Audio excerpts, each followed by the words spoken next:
Hola, bienvenidos al episodio 11 de la temporada 2 de Ciudadanos Ocupados. Mi nombre es Sonia Sepúlveda, directora de Ocupa Mexicali. Este 6 de junio se realizarán en México las elecciones más grandes de la historia. Serán más de 21,000 cargos de elección popular los que serán votados. Sin embargo, en Baja California y Mexicali, mantenemos uno de los más altos índices de abstencionismo. De esos y más temas es de lo que platicaremos con nuestra invitada del día de hoy, Laura López Muriño, consejera local ciudadana del Instituto Nacional Electoral. Bienvenida, mi querida Laura, a Ciudadanos Ocupados. Buenas tardes, Sonia Maide. Muchísimas gracias por invitarme a participar con ustedes. Para mí es un gusto y un honor estar aquí con ustedes. Gracias, igualmente, mi querida Laura. Y bueno, para la gente que nos va a escuchar y nos va a ver, sería interesante ponerlos en contexto. Platícanos un poquito de ti. ¿Eres de Mexicali? Si no, ¿de dónde eres? ¿Cuál es tu profesión? ¿A qué te dedicas en este momento? Platícanos. Ok, bueno, pues yo nací hace mucho tiempo en un lugar de cuyo nombre ya no puedo acordarme, porque ahora se llama Ciudad de México. Wow. Hace como 30 años aproximadamente, en los 90, llegué a vivir a Mexicali. Soy cachanilla por adopción. He estado muy a gusto aquí con ustedes. Me encanta vivir en Mexicali. Y pues me pasa lo que a todos los migrantes, ¿no? Soy parte de aquí y parte de allá y de ningún lado. Pero bueno, igual me siento cachanilla también como ustedes. Yo estudié en la Universidad Nacional Autónoma de México, me gradué en la licenciatura de Contaduría y también hice después la maestría en estudios humanísticos en el Instituto Tecnológico de Estudios Superiores de Monterrey con la especialidad en literatura. Hace aproximadamente como 20 años empecé a escribir una columna que se publicó durante mucho tiempo en los periódicos locales. La columna se llamaba En algún lugar. Y bueno, actualmente soy docente de asignatura en CETIS Universidad y consejera electoral en el Instituto Nacional Electoral. Wow. Bueno, ¿qué te puedo decir? Me tienes nerviosa, mi Laura. No, Eres para mí una persona a la que admiro y que siempre me gusta seguir y me has apoyado muchísimo en este caminar. Me consta todo lo que haces ahí en el consejo. Y quiero empezar primero, o sea, ¿cómo nace, o sea, de dónde te nace el participar como consejera electoral? Vamos empezando por ahí. Por el principio, bueno, estas convicciones y las actitudes que uno va adoptando en la vida, yo creo que se adquieren por el ejemplo que uno ve, así como por contagio. Todo empezó cuando fui designada funcionaria de casilla en unas elecciones y pues tuve el gusto de ver todo el proceso. Me capacitaron, fui al simulacro, instalé la casilla, contamos los votos, entregué el paquete y de ahí la verdad es que cambió mucho la imagen que yo tenía del proceso electoral, del instituto electoral. Y entonces, en aquel entonces, el licenciado Leopoldo Martínez realizaba un seminario de cultura democrática y yo empecé a asistir a las sesiones, me interesaban, fueron muy interesantes, muy enriquecedoras. Y ya estando en contacto era la Junta Distrital 01 aquí del INE, y entonces asistí a esas reuniones y vi la convocatoria para la integración de los consejos distritales. Y entonces acudí, entregué mis documentos y la verdad que tuve el privilegio de ser designada consejera distrital en la Junta 01 y como consejera en un distrito, la verdad que se trabaja mucho, pero se aprende muchísimo y cada vez, realmente no sería poco expresar el profesionalismo con el que se desenvuelven todos los funcionarios en el INE, el compromiso que demuestran todos los ciudadanos que participamos. Entonces realmente cada vez me convenzo más de que la ciudadanía es el único garante del proceso electoral. No hay más. Cuando se descalifica al INE o a las elecciones, se está descalificando a toda la ciudadanía. Y bueno, empecé como consejera distrital en el 01 y después acudí a la convocatoria para los consejos, para el consejo local, en el cual estoy contigo, y otros ciudadanos también cuya trayectoria y cuyo trabajo los respalda su convicción democrática, su imparcialidad, su objetividad y pues el apego que tienen a la normatividad. Entonces muy contenta conoces a gente maravillosa como tú, Ay, como nuestros compañeros, y realmente esa ha sido una experiencia muy, muy bonita. Fíjate que me encanta cómo lo platicas, porque a mí me pasó algo parecido.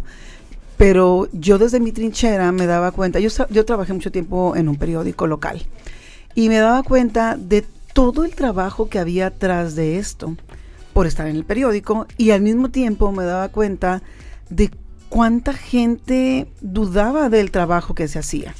Entonces, de repente es cuando dices tú, bueno, voy a por mí misma empaparme de lo que sucede y poder decidir de qué lado me tengo que ir, del que trabaja y cree en esto, o del que nada más desde su casa o desde su computador o de su tableta, teléfono, etcétera, se la pasa nada más quejándose y criticando.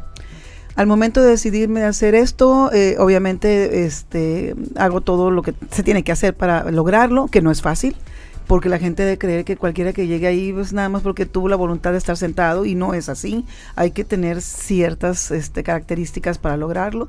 Y una vez que estoy dentro, me doy cuenta de lo que dices. Y sí es muy triste y me molesta cuando de repente la gente dice, no, el INE, que la elección y que no sé qué tanto nos sirvan. Y dices tú, qué triste que eso lo diga un ciudadano a otro ciudadano, porque como dices tú, los ciudadanos somos los que estamos detrás de todo esto.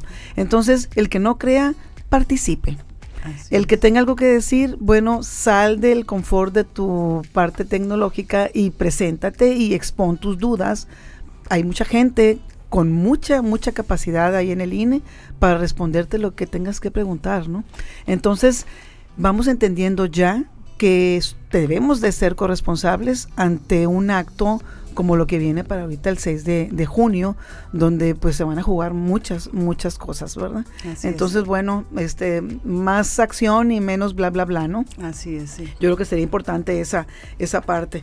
Ahorita iniciamos platicando o diciendo yo de mi parte que estas elecciones van a ser las más grandes que hemos tenido en nuestro país.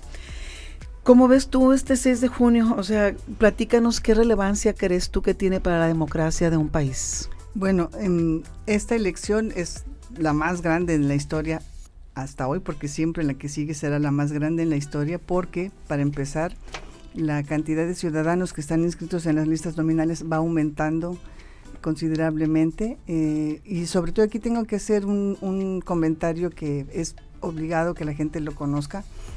La lista nominal de electores, el padrón electoral que tiene el INE, es el más preciso y el más exacto que pueda haber en el mundo. Creo que en un 99.6% registra los datos de todos los ciudadanos que están en edad para votar. Realmente es un trabajo muy, muy importante, y es un logro que realmente poca gente tiene la curiosidad de entrar. Entonces, en este proceso me parece que van a participar cerca de hoy pues millones y millones de electores, sí. O sea, realmente tenemos una lista nominal muy, muy amplia. Creo que son, aquí traía el dato, me parece, pero ya me perdí. No te preocupes. Como cerca de 193 millones de ciudadanos con credencial para votar. Y entonces, bueno, los cargos también son muchos, se van a renovar gobernaturas, congresos locales en 30 estados, el Congreso Federal. Realmente los cargos son bastantes, pero bueno, en esta elección, como en todas, debemos de entender que es la expresión de la voluntad popular la que va a permitir que se configuren los poderes públicos. En este momento, en el momento de las elecciones, la soberanía asume ¿cómo decirlo? La soberanía reside en el pueblo y es quien expresa su voluntad. Entonces, cada voto se va a traducir en la calificación que hace cada ciudadano al desempeño de la administración pública que esté en funciones. Cada voto será la opinión de cada ciudadano respecto a si las políticas públicas han impactado favorable o desfavorablemente en su calidad de vida. Entonces, debemos de entender lo que es un mecanismo de expresión popular para aprobar o desaprobar a los funcionarios que ahorita están en función, en el gobierno. Entonces, como todas las elecciones, esta es muy importante y mientras más gente participe realmente, la expresión, lo que se traduzca en las urnas, será más fidedigno respecto a las prioridades que tiene la población y la calidad del compromiso de nuestra ciudadanía. Entonces, en nuestras manos como ciudadanos tenemos una herramienta que se llama voto, y con ese voto nosotros nos podemos empoderar para decidir si lo que hemos vivido hasta el día de un día antes de la votación hemos vivido para bien o para mal. O sea, estamos de acuerdo, pues ya tú decidirás cómo das tu voto. Y estás en desacuerdo, bueno, pues de igual manera. Entonces es un arma, es una herramienta, es algo muy poderoso que tenemos los ciudadanos, pero si no lo ejerces, pues ¿cómo? Entonces la opinión o la opinión que se emana de las urnas realmente va a ser la opinión de unos cuantos. Así es. De hecho, a eso me lleva a la siguiente pregunta. En Baja California tenemos un triste lugar de abstencionismo espantoso. Somos, yo creo que una de las entidades en donde menos participamos. Solamente 3 de cada 10 ciudadanos van y votan. Eso quiere decir que solamente 3 personas de esas 10 personas decidieron quién se iba a quedar a gobernar o a ejercer un puesto popular en cualquier parte del gobierno. ¿Cómo es posible que podamos trabajar de esa manera? O sea, ¿qué es lo que está pasando? O sea, ¿por qué no votamos?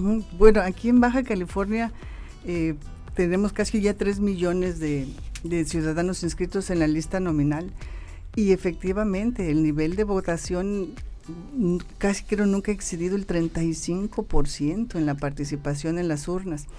Entonces, realmente se explica esta situación en Baja California porque está en la zona fronteriza, y bueno, se han detectado en la geografía electoral varias zonas que se les llama zonas dormitorio, porque la gente nada más llega a dormir o viene los fines de semana y trabaja en otro lado. Y hay mucho desarraigo de esta población flotante, mucha gente que viene, por ejemplo, de otro estado del país, no actualiza su credencial de elector porque no se siente parte de Baja California y sigue siendo un elector, por ejemplo, en Michoacán, en Oaxaca, en Nayarit, no lo actualizan. Ese es un signo de que la gente no se apropia de Baja California, no se siente parte, y ese es un fenómeno pues muy peculiar en las personas que emigran. Aparte de todo eso, bueno, tenemos que, y esto es en general, no nada más en Baja California, el grupo etario de los jóvenes de los 18 a los 35 años son los que menos acuden a votar, son los que más abstencionismo registran. Entonces tenemos zonas dormitorio, población flotante, los jóvenes que no votan, y bueno, eso nos reduce el nivel de votación a su mínima expresión, que es básicamente el voto de las militancias. Realmente la gente, y bueno, si a esto le pones que la gente en general dice, bueno, ¿para qué voto?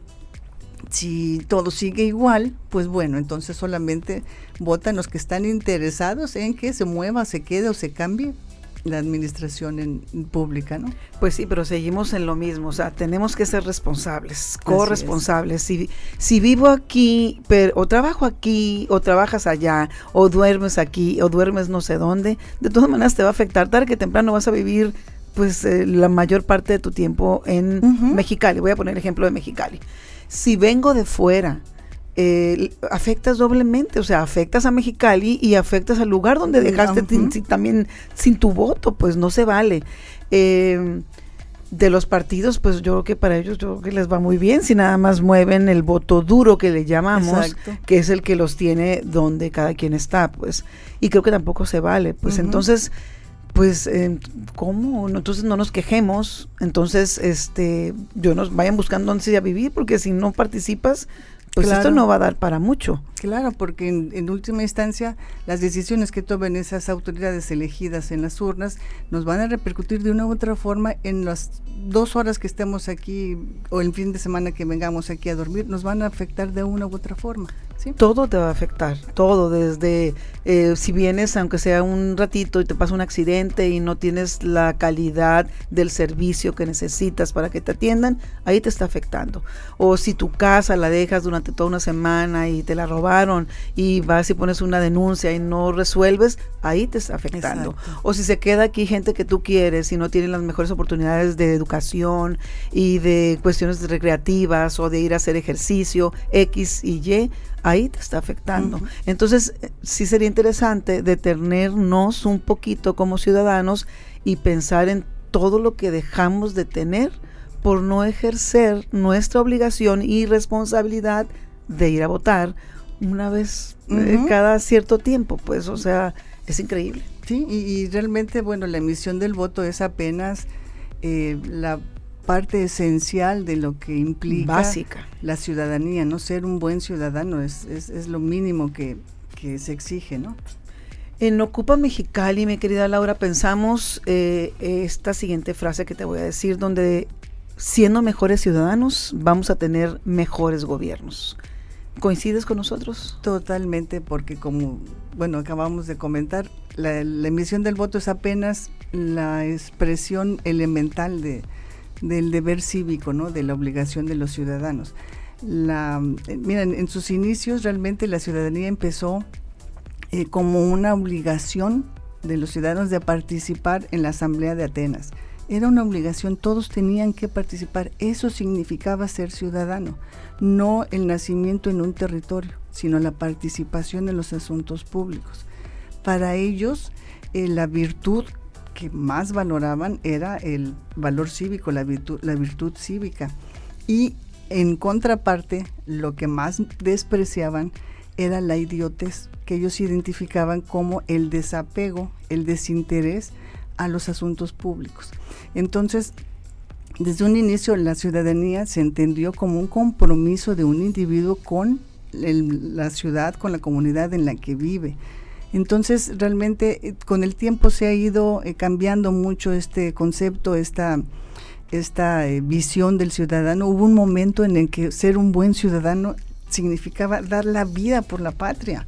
Ser un buen ciudadano era realmente ofrendar tu trabajo, tu vida por una causa justa, por defender el territorio nacional. Entonces, ya con el tiempo, como te platicaba un poquito antes de empezar la plática, la ciudadanía se ha ido perdiendo esa participación tan activa de los individuos en su sociedad. Entonces, por eso es que los gobernantes hacen y deshacen y vuelven y se reeligen y hacen abusos y tonterías y ocurrencias, porque realmente la ciudadanía nada más cree que cumple como ciudadano con ir a votar, cuando esto debería extenderse más allá de la elección y darle seguimiento al desempeño de las autoridades elegidas, ver que realmente sean congruentes en lo que prometieron y en lo que están haciendo, que se apeguen a la normatividad, que respeten las leyes, los derechos de los ciudadanos. En todo eso debemos de involucrarnos, exigir que se cumplan esos compromisos, y creo que ese sería el siguiente paso para que tengamos mejores gobiernos, porque en la medida que los ciudadanos exijan la rendición de cuentas, por ejemplo, o el respeto a la ley y a la normatividad, las propias autoridades van a decir, bueno, ya tengo un límite que me marca la vigilancia estrecha de mis ciudadanos, ya no puedo yo excederme en mis funciones porque me lo van a reclamar, me lo van a demandar. Entonces esa es la idea, ¿no? Que seamos realmente el contrapeso del poder público. Sí, de hecho, como dices, sí es muy cierto, o sea, el voto es el principio de todo lo que viene, y es como, yo siempre les pongo la analogía de ve tu gobierno como si fuera tu empresa, tú eres el dueño de la empresa, y lo lógico es que estés al pendiente, lo lógico es que les digas qué es lo que tú esperas de ellos, lo lógico es que ellos te escuchen, lo lógico es que pues tienes que estar vigilando, o sea, tienes que estar midiendo, tienes que estar checando que las cosas sucedan. Entonces, pues si tú tienes la batuta de como dueño de este gobierno, pues lo mínimo que tienes que hacer es estar atento. Al pendiente, tienes que estar atento, de lo que están haciendo presente, ahí, consciente de las cosas que están haciendo para bien, qué padre, y lo que no te parezca, pues tienes que decir, oye, no, pues por ahí no va, ¿verdad? Entonces, no podemos seguir así, tenemos que participar. Así es. ¿Dónde perdimos todo ese valor cívico? Pues mira, como te comentaba, son cuestiones realmente que es como una secuela indeseable de la historia, ¿no? O sea, llegó un momento en que exhalábamos en las aras de la patria el último aliento. Y bueno, ahora ya realmente, yo me acuerdo mucho en una mesa de recuento, estábamos con varios representantes, eran jóvenes, todos muy jóvenes, y uno le comentó a otro, no, es que si fulanito de tal nos convocara a levantarnos en armas, yo sí lo seguía, y me quedé pensando, bueno, estos muchachos no se quieren levantar en armas cuando ni siquiera pueden levantarse temprano. Entonces, la verdad es que sí, se va a levantar en armas desde las 11 en adelante, ¿no? Entonces, realmente perdimos mucho ese compromiso, pero es cuestión, es una secuencia histórica. Realmente las guerras, las crisis económicas, todo lo que ha sido el desempeño de los gobiernos ha creado un desencanto. Sobre todo los boomers somos presas de ese desencanto porque soñamos con un mundo mejor y no pudimos consolidar, no pudimos lograrlo. Entonces ese desencanto fuimos como heredándolo, ¿no? Entonces muchas veces en muchos hogares yo he oído que los padres decían a los hijos, bueno, mira, no, ni para qué le mueves ahí, hombre, al rato van a hacer lo que quieren, te van a dar esto, y ya te van a callar y santo remedio. Entonces es una secuencia de ese desencanto que vivimos en esta generación. Y bueno, ahorita todos los analistas, los antropólogos, los sociólogos coinciden en que lo que caracteriza a los habitantes de esta época llamada posmodernidad es ese desapego a lo que le pasa a los demás. Esa apatía generalizada es lo que caracteriza al individuo posmoderno. Solamente piensa en lo que a él le gusta, en lo que él necesita, en su zona de confort. Y fíjate, esta de la pandemia viene a agudizar una sensación, una percepción en cuanto a los otros, de que son extraños que invaden mi zona de confort. Y por lo tanto yo los voy a rechazar. Ahorita realmente con la pandemia ya me da miedo cruzarme de frente con alguien en la calle. Son cuestiones realmente que sin querer vienen a agudizar esta sensación. Hemos perdido esa capacidad de hacer nuestros la vulnerabilidad o el quebranto de los demás. Realmente ese fue el primer síntoma de que estábamos dejando de ser salvajes o bestias para convertirnos en seres humanos. Cuando pensamos en cuidar el cadáver de mi compañero de tribu que acababa de caer para que no lo depredaran los animales, en ese momento empieza la civilización, cuando nosotros nos preocupamos por el hermano del clan, por el hermano de la tribu. Hay un fósil maravilloso que le dicen el viejo, que lo encontraron en Francia. Le dicen el viejo, pero el viejo apenas llegó como a los 30 y tantos años, wow, en la época del paleolítico. Pero ese viejo llegó a los 30 años con no sé cuántas fracturas, con dedos rotos, sin muelas, con varias lesiones, lo que implica que lo tuvieron que cuidar sus compañeros. Eso es realmente el inicio de nuestra civilización y de nuestra especie ya como con la condición humana, ¿no? Entonces, realmente este rasgo de esta época, que es la apatía, el desinterés, realmente es muy preocupante, es algo muy deshumanizante, ¿no? Que tenemos que revertir. Sí, porque vamos perdiendo todo lo que hemos logrado. Hemos logrado muchas cosas, entre ellas poder ir a votar. Y lo vamos a ir perdiendo por la apatía y no se vale. Entonces, qué mal que sea por generacional, un tema generacional, o sea, un tema de educación también. Entonces, pues estamos a tiempo. Sí. Estamos a tiempo de dar marcha atrás para volver a retomar lo que veníamos haciendo bien. Así y es. Esto me lleva a hacerte la siguiente pregunta. Últimamente ha habido muchos comentarios en relación al INE. Mucha gente hasta menciona o quisiera que desapareciera cosa que yo en lo personal estoy en total desacuerdo, porque son instituciones que deben de seguir existiendo, porque son como los árbitros de lo que es correcto que siga sucediendo. No podemos estar sin ese tipo de instituciones. En tu carácter de consejera, ¿qué me puedes platicar al respecto? Bueno, la verdad es que estos comentarios que están ahorita al rojo vivo, pues son exabruptos de personas que se han visto afectadas por la simple aplicación de la ley. Simplemente, o sea, la ley no les favorece y se enojan y descalifican al órgano que se encarga de las elecciones, al tribunal también ya le tocó lo suyo. Entonces realmente tenemos que dimensionar estos comentarios. Cualquier persona que se diga demócrata no puede coincidir con ellos, porque realmente la ausencia de un órgano electoral autónomo como el que tenemos nos enviaría al oscurantismo, donde teníamos ese régimen autoritario, totalitario, presidencialista. Por ejemplo, aquel lamentable episodio en nuestra historia en el que todos los partidos contendientes postularon al mismo candidato. En la boleta electoral solamente había un nombre repetido 6-7 veces.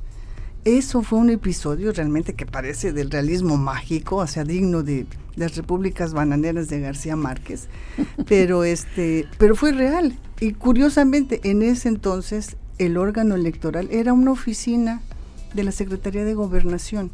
Juez y parte. Entonces, más surrealismo que ese, realmente yo creo que ni Buñuel.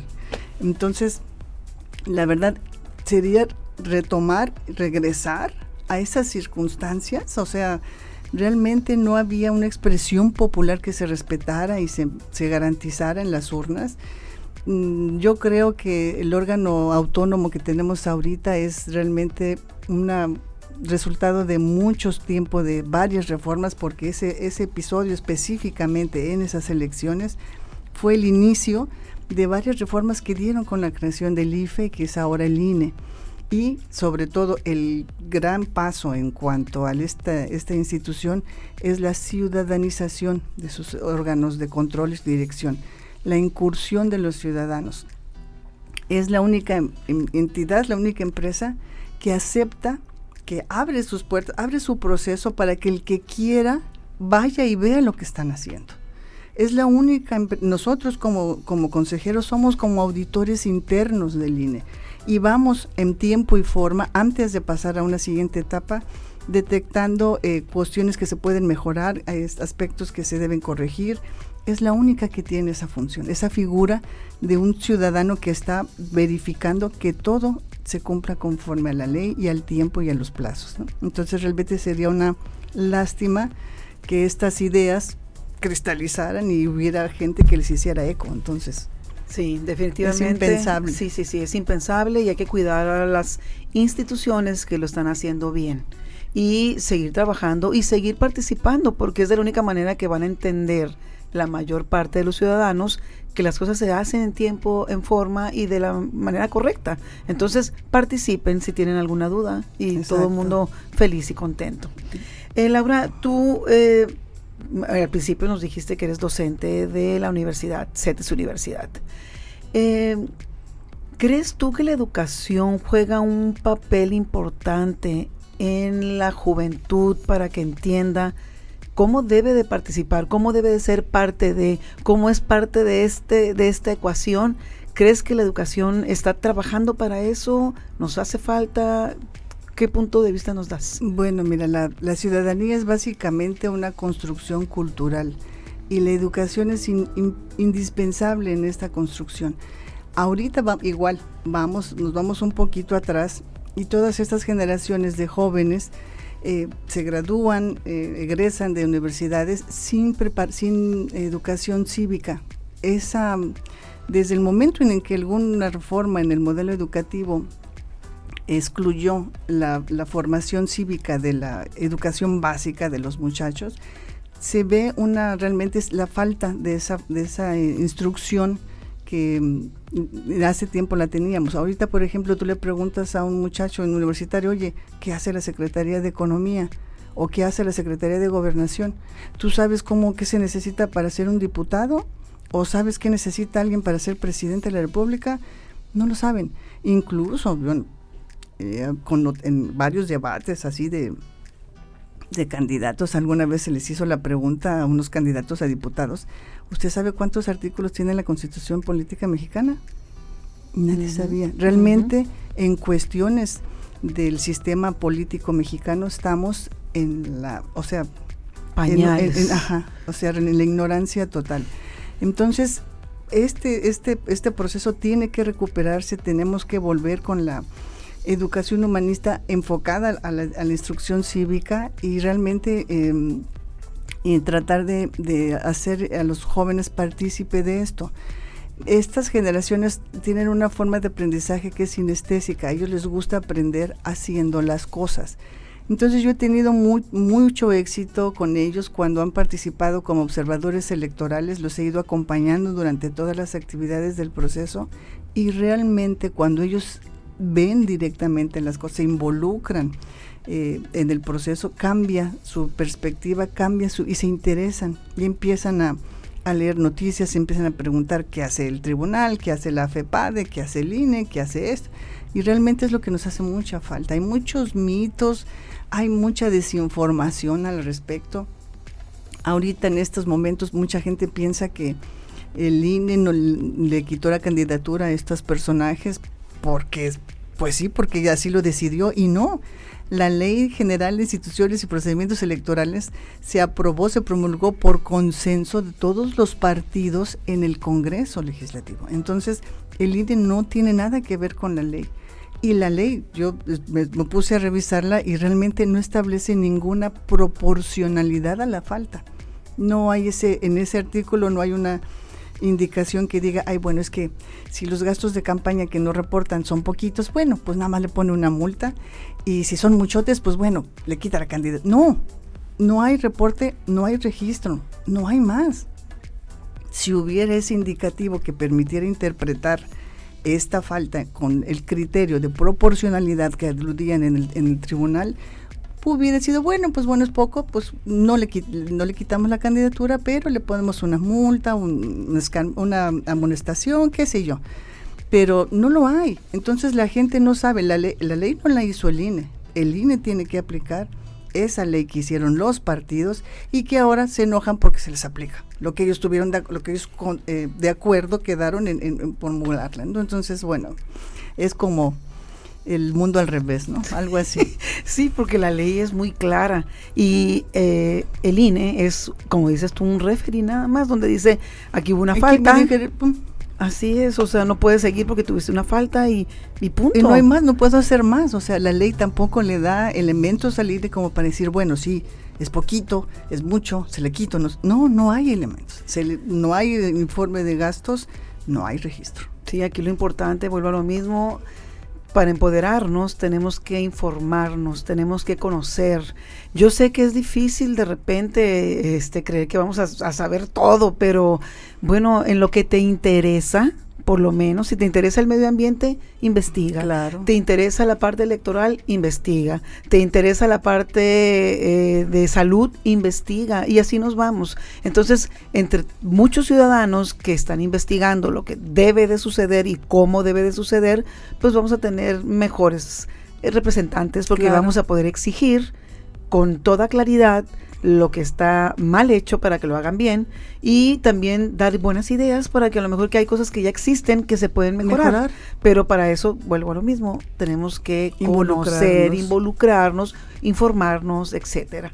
Entonces, hablando sobre eso, y yo sé que eres una ciudadana ocupada, porque aparte de ser docente, que mis respetos para todos los docentes, sea de primaria, secundaria, universidad, preparatoria, kinder, como me lo pongas, es mi respeto para todos los maestros. Pero aparte estás en el INE, que también es una parte ciudadana que tú estás haciendo. Nosotros aquí en Ocupa estamos con miles de actividades y de repente vemos que hay mucha apatía. Todavía la gente no quiere participar Ya no estoy hablando en que seas consejero local del INE, no estoy hablando que seas el candidato a la presidencia municipal, estoy hablando que seas un ciudadano que te preocupes por no solo ser habitante, sino por ser ciudadano, que te preocupes por tu comunidad y por tus vecinos. ¿Qué les dirías, o sea, Laura, qué le diría a toda esa gente que no tiene el hambre de trabajar por su comunidad y por su gente? Bueno, pues yo les recomendaría que dejaran esa maldición que nos idiotiza en toda la extensión de la palabra y nos desentendemos de las cuestiones incluso de la colonia, de la escuela, de tu familia, de la comunidad, de la familia. Entonces, como te decía, esta es una característica de esta época en la que vivimos, pero estamos en el momento justo de revertirla.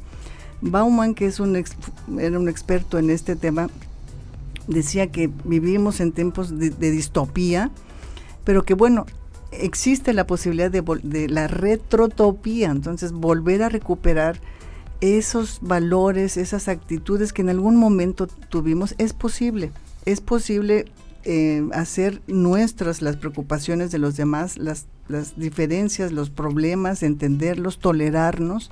Y yo creo que ahorita debemos de pensar más en nosotros como hermanos, como conciudadanos, como compatriotas, en lugar de un país dividido en dos opciones irreconciliables.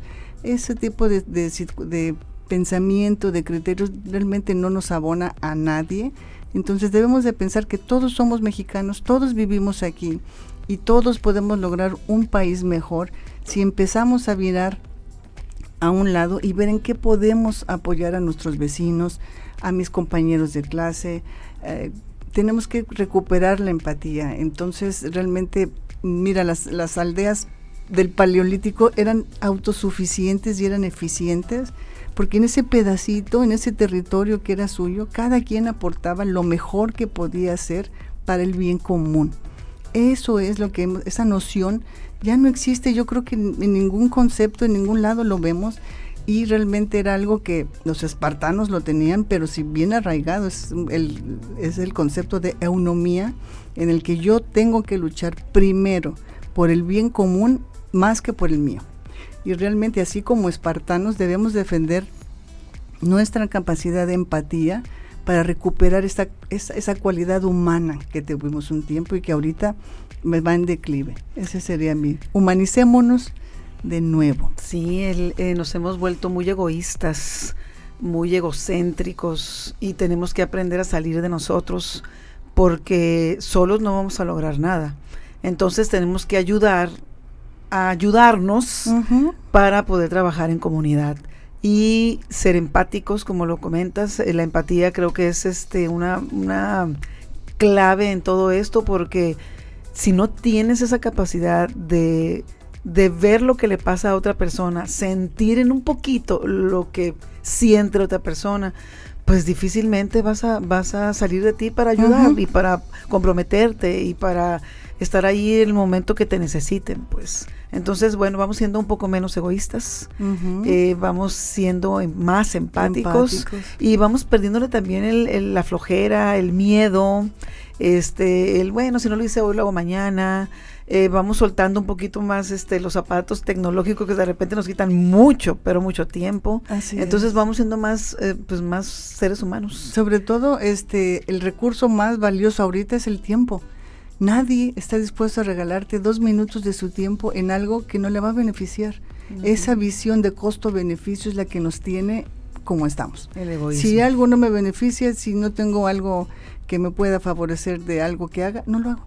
Entonces no todo es así. Debemos revertir esa mentalidad que está muy arraigada en el sistema social. Sí, regresemos a las bases donde todos éramos uno mismo. Ajá. Así es, uno mismo, y trabajabas para ti. Y pues, me sonó como del Timbiriche. Bueno, esa sigue para el karaoke después, mi Laura, que la tenemos pendiente también. Sí, estuve practicando otra vez. Estuvo buena esa, Laura. Oye, Laura, aquí invitamos a muchos cachanillas, orgullosamente cachanillas, ya sean por adopción o porque aquí nacieron. Y a todos les hacemos la misma pregunta. Para ti, Laura, ¿cuál es tu visión del Mexicali que tú quisieras ver en un futuro corto, mediano o largo? Bueno, la visión que yo quisiera tener de Mexicali sería un estado donde realmente las oportunidades se brindaran en función del talento de los mexicalenses, donde no hubiera tantas trabas para acceder a los servicios o a la educación o a la salud. Sobre todo con salud, ahorita la pandemia nos ha reubicado en la necesidad de invertir en educación, en la ciencia y en la atención hospitalaria. Sobre todo un Mexicali sano, donde todos tengan acceso a servicios dignos, donde los médicos tengan insumos para trabajar bien, donde los maestros tengan escuelas dignas, donde los niños puedan pasar seguros la mañana y la tarde si la mamá tiene que trabajar. Creo que hay mucho por hacer que se puede lograr.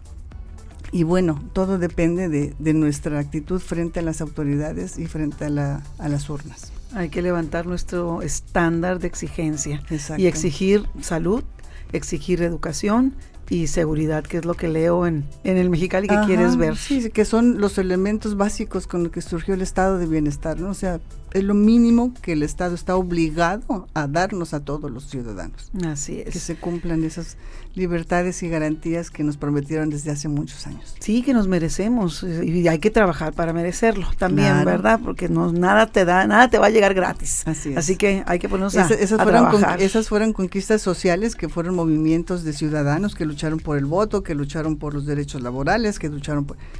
No nos las dieron porque el Estado era alguien muy buena gente o era muy bueno, no, porque nosotros luchamos por eso. Hay que conservarlos y que nos lo sigan proporcionando, porque sí, hubo muchas luchas antes sociales que nos dieron estas garantías, esas libertades y estos derechos que tenemos, a los que tenemos obligación de defender.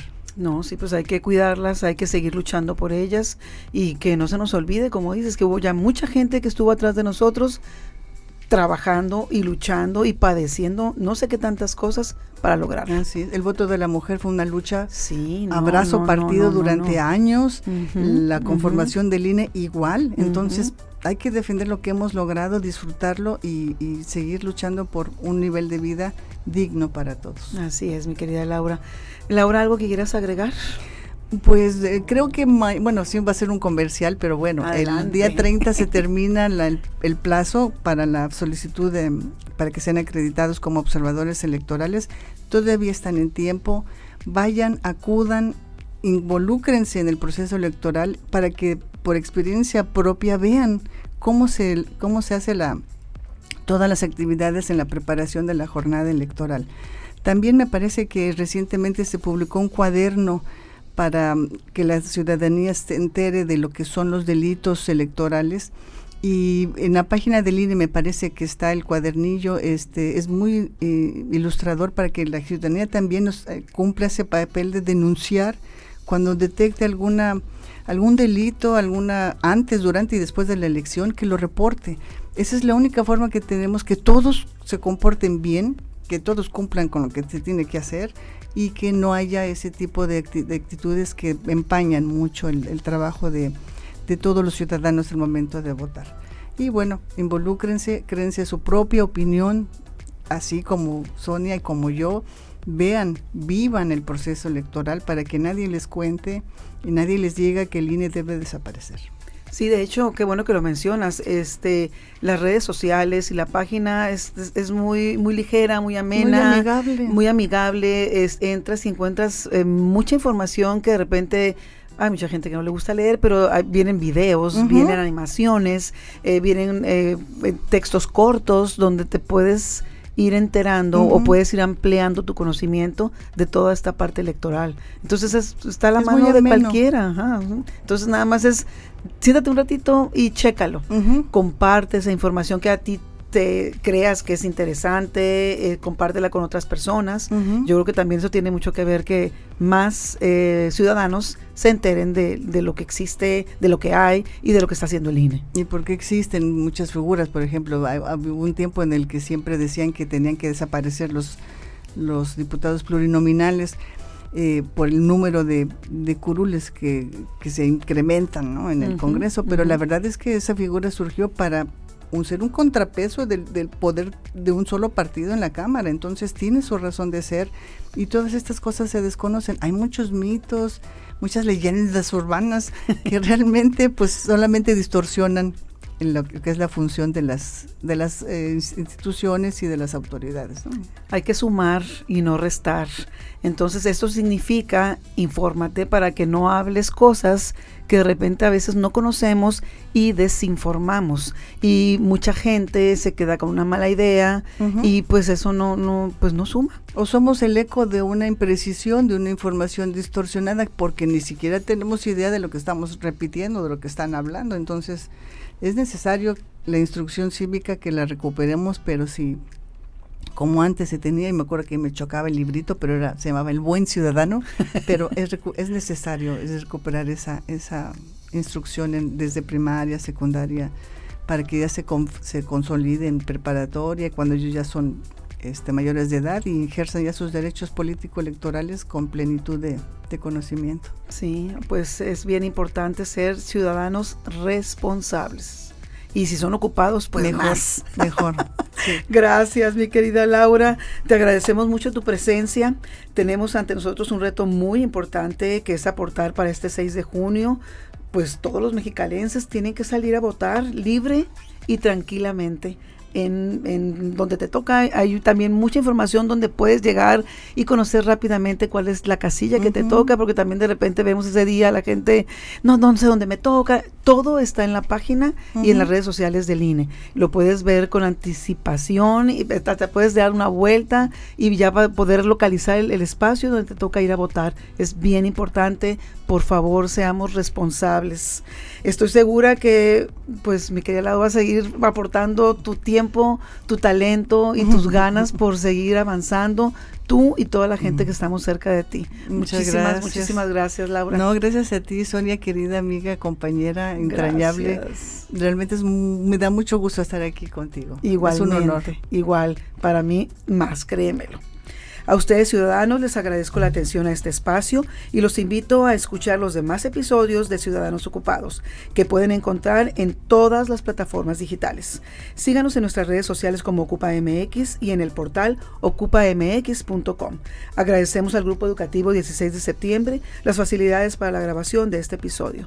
Muchísimas gracias, Laura. Gracias. Sonia. Gracias a todos. Voten este 6 de junio. Contamos todas, contamos todos. Así es, a votar. A votar.